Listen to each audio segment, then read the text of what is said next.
पाप मोचनी एकादशी व्रत कथा। धर्मराज युधिष्ठिर बोले, हे जनार्दन, चैत्र मास के कृष्ण पक्ष की एकादशी व्रत कथा के विषय में बताइए। श्री भगवान बोले, चैत्र मास के कृष्ण पक्ष की एकादशी व्रत का नाम पाप मोचनी एकादशी है। इसके व्रत के प्रभाव से मनुष्य के शरीर पापों का नाश होता है। यह सबसे उत्तम व्रत है। एक समय देवर्षि नारद ने जगत पिता ब्रह्मा जी से इस व्रत का विधान पूछा। ब्रह्मा जी ने कहा, हे नारद, चैत्र मास के कृष्ण पक्ष ब्रह्मा जी ने कहा, हे नारद, चैत्र मास के कृष्ण पक्ष की एकादशी पाप मोचनी एकादशी के रूप में मनाई जाती है। इस दिन भगवान विष्णु जी का पूजन किया जाता है। आइए सुनते हैं कथा। प्राचीन समय में चित्ररथ नामक एक रमणीक वन था।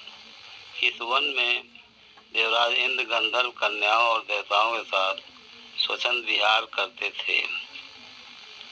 एक बार मेधावी नामक ऋषि वहाँ तपस्या कर रहे थे। ऋषि शिव उपासक थे और अप्सराएं शिवद्रोही। एक बार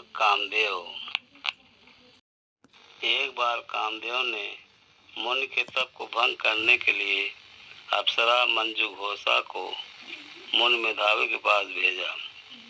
युवा अवस्था के मुनि मेधावी अप्सरा मंजुघोषा के हाव भाव एवं गीत कामासक्त होकर 57 वर्ष तक सद्व्यवहार करते रहे।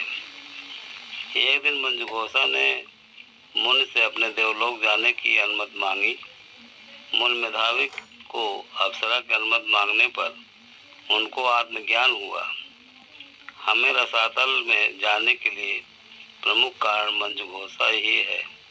अतः मुनि ने मंजुघोषा को पिशाचिनी होने का श्राप दे दिया। श्राप सुनकर वह भय से कांपने लगी। श्राप से मुक्ति पाने के लिए वह अनुनय विनय करने पर मुनि ने पाप मोचनी एकादशी व्रत रखने के लिए कहा। अतः पाप मोचनी एकादशी व्रत रखने का तथा व्रत कथा सुनने और पढ़ने से मनुष्य सारे पाप नष्ट हो जाते हैं। इस व्रत कथा पढ़ने सुनने से मंजुघोषा पिशाचिनी श्राप से मुक्ति मिली। वो अपने देवलोक को चली गई।